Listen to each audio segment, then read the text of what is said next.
No ja chcem byť stále vitálna, zdravá, šťastná, plná života, k tomu štíhla samozrejme, sebavedomá a chcem robiť niečo pre seba stále.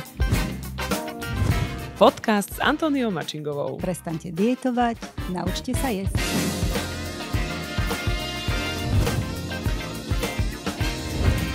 Vítajte, milí diváci a prípadne poslucháči nášho podcastu Antónie Mačingovej. Vítam tu aj samotnú Antóniu Mačingovú. Dobrý deň. Dobrý deň, ďakujem pekne. Dobrý deň, my sa dnes budeme rozprávať a dnešný podcast má názov Už žiadne diety, detoxikácie či jojo efekty. Som veľmi zvedavá, pretože dnes si budeme hovoriť o veľmi jednoduchej rovnici a tá je, že veľa vody, pohyb, správne dýchanie, zelenina, ovocie a jeden pôstny deň, tam dávame rovná sa, vitalita, zdravie, štíhla línia. A to všetko bez dietovania, dramatických detoxov a jojo efektov. Viac o 28-čke, teda o 28-dňovom harmonizačnom stravovacom programe a o jeho pokračovaní a aj praktickej donáške si povieme tu dnes v tomto dieli. Ideme na to. Ideme na to, len ja by som ešte doplnila, že teda okrem toho pohybu, vody a ovocia, zeleniny sú veľmi dôležité bielkoviny v našej strave. Čiže buď to rastlinné alebo živočíšne bielkoviny, ale určite by to malo byť v pomere koľko vážime, toľko gramov bielkovín na deň by sme mali prijať. A v podstate, viete všetky také tie formy stravovania, keď sa sústredíme na cestoviny, ktoré síce sú s vlákninou, alebo ktoré sú, ja neviem, akékoľvek zadefinované, ale nikdy tam nie je toľko bielkoviny, aby prospelo našej pečení a nášmu telu, nášmu zdraviu. No poďme na tie bielkoviny. Keď sme už začali s tými bielkovinami, normálne úplne od podlahy. Čo napríklad je bielkovina? Čo živočíšna a čo teda rastlinná? No, tak áno, v prvom rade by som naozaj ďakujem za túto otázku, preto, lebo veľa žien má v tomto chaos, že teda delím bielkoviny na rastlinné a na živočíšne. Tak bielkoviny, tie, ktoré sú rastlinné, tak tie pochádzajú zo strukovín napríklad, keby som mala hovoriť konkrétne, tak napríklad tofu alebo tempeh. Toto sú bielkoviny, ktoré sú skoro plnohodnotné živočíšnej bielkovine, preto lebo napríklad tempeh obsahuje B12, ktorá je veľmi dôležitá najmä u tých ľudí, ktorí nekonzumujú mäso a majú deficit B12, ktorá je veľmi dôležitá pre našu krv. A živočíšne bielkoviny sú teda bielkoviny, ktoré sú zo živočichov, teda buď teda mäso, alebo vajíčka, alebo čokoľvek, čo je z toho mäsa vyrobené. Čiže toto sú tie živočíšne bielkoviny. No a samozrejme sem patria aj ryby. Preto, lebo ja mám rada také tie, viete, vyjadrenie. Ja som vegetarián, ale jem len ryby. Ryba je, teda ja neviem, v akej kategórii má byť, či medzi kvetinkami, či kde, ale ryba je tiež živočích, čiže to je živočíšna bielkovina. A teraz máme zjesť toľko gramov bielkovín, koľko vážime. To je zaujímavá rovnica. A teraz si povedzme, že je jedno, či teda si dám ryby, alebo či si dám tempeh, alebo to tiež má mať svoj pomer. Hlavne by som upozornila na to, že 100 gramový steak neznamená 100 gramov bielkovín. Tam je to... A to je ďalšia vec. No. Tam je to len asi 15-20% obsahu bielkovín. To znamená, že neplatí také, že si dáte kúsok mäsa, ktorý má 120 gramov a myslíte si, že ste splnili normu. Čiže stále je potrebné o tomto uvažovať, ale opäť sa vrátim k tomu, čo sme hovorili v predchádzajúcom podcaste, že teda pokiaľ človek nemá v poriadku trávenie a má zápalové procesy, tak môže si vymyslieť a zostaviť akýkoľvek jedálniček. Výživový poradca vám môže zostaviť akýkoľvek jedálniček na chudnutie, ale pokiaľ nemáte zdravé trávenie, tak vlastne telo to neabsorbuje. Hej. Čiže v prvom rade je potrebné dať si do poriadku trávenie, dať si do poriadku čreva a potom uvažovať nad tým, že koľko gramov bielkovina a všetky tie ostatné veci. A toto mi napríklad znie ako detoxikácia.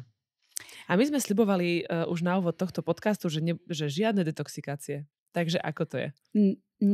Detoxikácia alebo diety, a v svojej prvej knihe, prvá moja veta tam je, že toto moje stravovanie nie je dieta.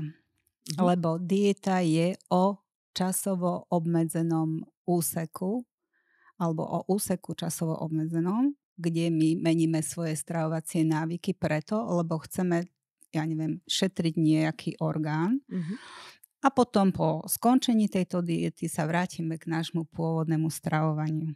Detoxikácia je teda, keď som upozorňovala ľudí na to, že to moje stravovanie nie je dieta, tak ho začali označovať detoxikáciou. Ale detoxikácia, pokiaľ trvá len určité časové obmedzenie, tak teda má časové obmedzenie, tak je to stále len o tom istom, že či je to dieta alebo je to detoxikácia. Pokiaľ sa zase vrátime k tým starým návykom, je logické, že za určitý čas si vytvoríme ten istý problém. Preto ja sa snažím ľudí nasmerovať na to, že teda ak sa chcú dať do poriadku, ak si ten problém rokmi vytvorili a chcú sa dať do poriadku, tak je potrebné začať robiť veci inak. Najlepšie opačne, aby vlastne docielili ten efekt, ktorý chcú docieliť a vlastne, aby po dosiahnutí toho, keď budú spokojní s tým, ako vyzerajú, ale hlavne ako sa cítia, tak aby vlastne nesklzli do tých starých návykov, tak kvôli tomu ja som zostavila tie ďalšie jedálničky, ktoré som popísala, alebo teda informácie o tom, ako oni môžu pracovať efektívne s knihami, som dala do denníka osobnej premeny, kde ich 13 mesiacov vediem ako keby ich rokom premeny. A pokiaľ ženy toto pochopia a začnú si správne skladať svoj jedálniček, tak po tom roku sa môžu vrátiť k takému tomu bežnému stravovaniu, ale už racionálnejšiemu. A tým pádom vlastne, alebo keď sa vrátia k tomu svojmu pôvodnému a za nejaký čas budú mať opäť problém, tak ten diár osobnej premeny bude slúžiť ako ich osobná kniha zmeny alebo premeny, ktorou keď sa budú riadiť, tak to bude ako keby mali svoj vlastný stravovací systém. Áno, vlastne vy ste vydali 3 publikácie, Najedzte sa do štihlosti, bola 1, 2, 3 a toto bude akože 4. No, ale už ako podľa toho daného človeka. To je, áno, ale to bude jeho osobná kniha, ktorú si on sám napíše. A v tom diári je mesiac pravdy, preto, lebo keď si spomínate, tak v tom predchádzajúcom podcaste, keď sme sa bavili, tak som hovorila o tom, že ja som si spravila analýzu svojho jedálnička. A v podstate vediem k tomu aj ľudí, aby oni v prvom momente, keď chcú zistiť, v čom je problém, tak ten problém odhalia jedine vtedy, keď si budú pravdivo zapisovať všetko, čo jedia. A vlastne na základe toho, ako jedia, tam sú aj grafy toho, aký majú pohyb, aký majú pitný režim, vizuálne majú na očiach všetko to, čo robia a na základe toho oni si potom podľa kníh vedia porovnať, čo je pre nich vhodné a čo nie je vhodné, čo im môže vytvoriť ten problém. A už je to na ich zodpovednosti, aby to začali buď robiť inak, alebo sa opäť vrátia k tomu starému a potom ale nemôžu sa čudovať, že ten problém sa zväčšuje. My sme sa teda bavili o tom, že tá 28, to s čím teda odporúčame začať všetkým, ktorí majú problém, majú chuť a majú motiváciu proste na sebe skrátka iba zamakať, tak tá 28 je presne to, s čím by sa malo začať. Nenazývame ju dietou, nenazývame ju detoxom. Volá sa to harmonizačný program práve preto, aby sa to telo vlastne zharmonizovalo. A tam po tej 28 ide potom 365. To je tiež niečo, čo vieme v podstate, ináč je to super, mať aj na donášku. Z toho sa tak strašne teším, že aj pre nás, ktoré v kuchyni netrávime úplne tak veľa času, ale v podstate vtedy, keď to vznikalo, keď ste to písali, to bolo presne apel na ženy, aby menili normálne to svoje nenormálne stravovanie. A nenormálne stravovanie. Áno, lebo ono, viete, normy. Kto vytvoril tie normy? Čo je norma pre jedného človeka, nemusí byť norma pre druhého človeka. A my sa ako keby pridržiavame len toho, čo sa nám podsúva v reklamách.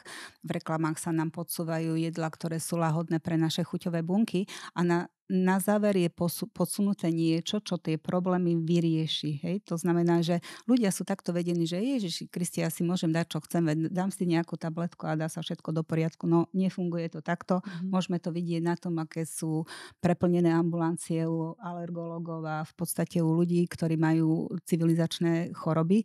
No a tieto civilizačné choroby sa vlastne vytvárajú presne týmto životným štýlom a presne tým, že jedia všetko, čo vidia, čo im chutí, ale neuvedomujú neuvedomujú si dopad toho, čo jeme na náš tráviaci systém a následne aj na naše zdravie. Preto, lebo naše zdravie sa vlastne tvorí v tom tráviacom systéme.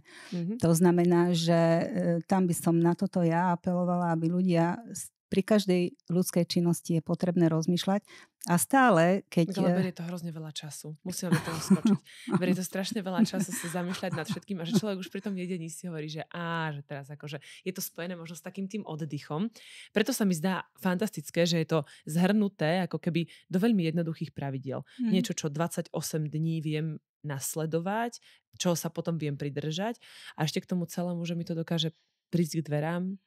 Takto vás to naučila prax, že naozaj tá strava musí až prísť k ľuďom, aby teda... Áno, tak vlastne o to išlo kolegom, ktorí túto stravu robia, že teda poskytnú túto službu a túto možnosť, aby teda ľudia mali aj tí, ktorí sú zaneprázdnení a hlavne, viete, veľmi veľa ITčkarov je teraz, ktorí nemajú čas na nejakú racionálnu stravu a oni hlavne ocenia túto službu, preto lebo skutočne to jedlo, ak je tam zostavené, tak ono vo finále im dodá aj energiu na tú prácu, aby mohli potom pracovať. No a tak... No a ešte keby som sa mohla vrátiť k tej 28, tak v podstate ja som brala ohľad aj na to, že ľudia, ktorí ju začínajú robiť, tak nie všetci majú práve ten tráviaci trakt v poriadku. Preto je tam veľa zeleniny, ktorá je teplne upravená. Je tam minimum ovocia, ktoré vlastne, viete, lebo ak máme v strave veľmi veľa ovocia, ak ten celý systém toho stravovania máme chaotický a spoliehame sa na to, že teda budeme mať ovocné dni, ktoré nám pomôžu, nie veľmi si pomôžeme, lebo práve ovocie obsahuje veľa fruktózy a tá fruktóza okamžite ako keby účinkuje na pečeň.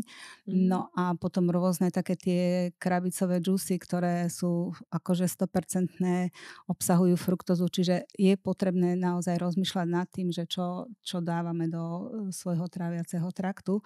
Čiže ja som vlastne aj ten jedálniček zoskladala tak, aby boli tie jedlá prospešné a aby obsahovali nie len makronutrienty, ale aj mikronutrienty, preto lebo organizmus, ktorý má deficit práve mikronutrientov v zmysle minerálov, vitamínov a stopových prvkov, tak ten je náchylnejší na to, že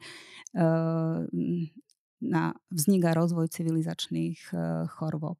No. A ešte predtým, keď začneme tú 28, pre tých, ktorých už sme influencli a namotivovali, že teda by to radi skúsili, je predtým super mať ten mesiac pravdy? Je predtým super napríklad naozaj si zobrať ten diár osobnej premeny a naozaj si dať tú námahu a urobiť si tú analýzu osobnú? Ako to odporúčate? Je to veľmi dôležité preto, lebo z praxe viem, že ženy, ktoré mi povedali, ja si pamätám, čo jem, ja to nepotrebujem akože vedieť a potom, keď sme sa bavili, tak si nepamätali, čo jedli včera. Hej, čiže pokiaľ si zapisujú a hlavne zapisujú si nie len to, čo jedia, treba z náraňajky, obed a večeru, ale hlavne je dôležité Mozky. čo zobkajú medzi tými jedlami, preto lebo v podstate tým pádom je ten tráviaci trakt v permanentnej aktivite a tým pádom vlastne ho zaťažujeme a všetky tie hormóny, ktoré tam sú a všetko to, čo by si malo oddychnúť, tak v podstate si neoddychne preto, lebo je non-stop zaťažené, no a tým pádom vlastne sa začínajú tvoriť aj tieto problémy. Čiže ja som zostavovala tú 28 tak, aby mala 3 hlavné jedlá. Viackrát ja neodporúčam, aby ľudia jedli, ale sú ľudia, ktorí sú naučení mať 5 jedál, preto lebo niekde čítali, že 5 drobných jedál na deň je zdravé. Pritom ja si myslím, že to je presný opak. Telo by malo mať priestor na to, aby mohlo tráviť a my sme zabudli na pocit hladu. My jeme automaticky, preto lebo sa to má, lebo je na stole, lebo je kolegyňa, lebo ja neviem a neuvedomujeme si to. Čiže keď si toto všetko ženy zapísali a potom sa na to pozreli, že čo teda do seba všetko dávajú, tak už toto je ten moment uvedomenia a toto je tá analýza ich systému stravovania. Čiže nepotrebujete žiadnych odborníkov, aby vám robili jedálničky. Vy, keď si urobíte takúto analýzu tento úvodný mesiac a vidíte to čierne na bielom a chcete si naozaj pomôcť, tak nebudete ubližovať sama sebe, že budete v tomto pokračovať. Hej. Čiže je to taký ako keby hnací motor k tomu, aby sme urobili nejakú zmenu. Takže ideme vlastne mesiac pravdy, to asi nebude úplne najpríjemnejšie. Potom začneme 28. A 28. sa to volá preto, lebo 28 dní, rozumiem tomu, že teda mesiac skončí a my už sme naučení a už teraz nepríde žiaden jojo efekt. A kde dávame deň pôstu? Viete čo? Otázok. Veľmi veľmi častá chyba je to, že teda ženy skončia 28 a po skončení 28. dňa oni sa už vracajú k tomu bežnému spôsobu stravovania. Ale chcem upozorniť na to, že tak, ako som to skladala, ten jedálniček, aby obsahoval vitamíny, minerály, stopové prvky, vlákninu, hlavne ten prvý týždeň, tak vlastne aj dosah toho 4. týždňa ešte trvá, ja neviem, nejakých 10 dní. A ako náhle my po tých 28 dňoch začneme zasa jesť to, čo akože bežne jedávame, tak my si zabrzdíme ako keby efekt toho posledného týždňa. Čiže ja preto hovorím, nevracajte sa k starým návykom, lebo logicky, ak sa vrátite k stravovaniu, ktoré vám urobilo nejaký problém, tak ak sa k nemu vrátite a aj ste si naštartovali nejaký proces očistenia alebo ja neviem, trávenia alebo akýkoľvek iný proces, tak vlastne to, že sa vrátite k tomu starému spôsobu stravovania vám logicky za nejaký čas prinesie ten istý efekt, ako ste mali pre to 28. Preto a my tam máme však, máte tam aj nejaké riešenie na to celé? No určite je pokračovanie, tak ako som to popísala v knihách a v tých knihách je cez 500 receptov, ako som spomínala aj v tom diári, čiže už len si vlastne vyskladať tie správne dni tak, ako ja to mám v niektorých mesiacoch naznačené, ako by mohli pracovať. Je to tam ukážka, teda je to len ako môžu pracovať s tým diárom a ako im to vyhovuje, alebo môžu si tam zapisovať, ako vlastne oni sa stravujú a potom roku zasa budú vidieť ten výsledok tej svojej voľby a toho svojho výberu stravovania. Aké sú skúsenosti, keď teda vaši klienti a klientky prejdú aj mesiacom pravdy, aj teda 28 a naozaj si dajú tú námahu, že vydržia rok, Ono pravdepodobne je to úplne normálny, bežný život. Vy v podstate na tom fungujete 25 rokov? No, viac. Aké sú skúsenosti? Čo sa stane po tom roku? Po tom roku je človek naozaj prichádza už k tej trvalej zmene, že teda áno, už som sa to naučil a už to teda viem a už to takto budem robiť, alebo predsa len je ten taký regres. Neviem, prečo máme stále tendenciu vraciať sa akože k zemiakovým šalátom v kombinácii s rezňom, ale možno vy to vysvetlíte teda. No, u niekoho je tam taká tá tendencia vrátiť sa, ale je to väčšinou vplyvom okolia. Preto, lebo keď nenaučíte okolie týmto svojim chutiam alebo týmto novým jedlám, tak stále je to o tom, že vás ťahajú k tomu, aby tak ako sa oni devastujú, aby ste im pomohli aj vy svojou vlastnou devastáciou. Ale tu ide o to vydržať a vlastne ukázať svojim vlastným príkladom, že sa to dá aj inakšie.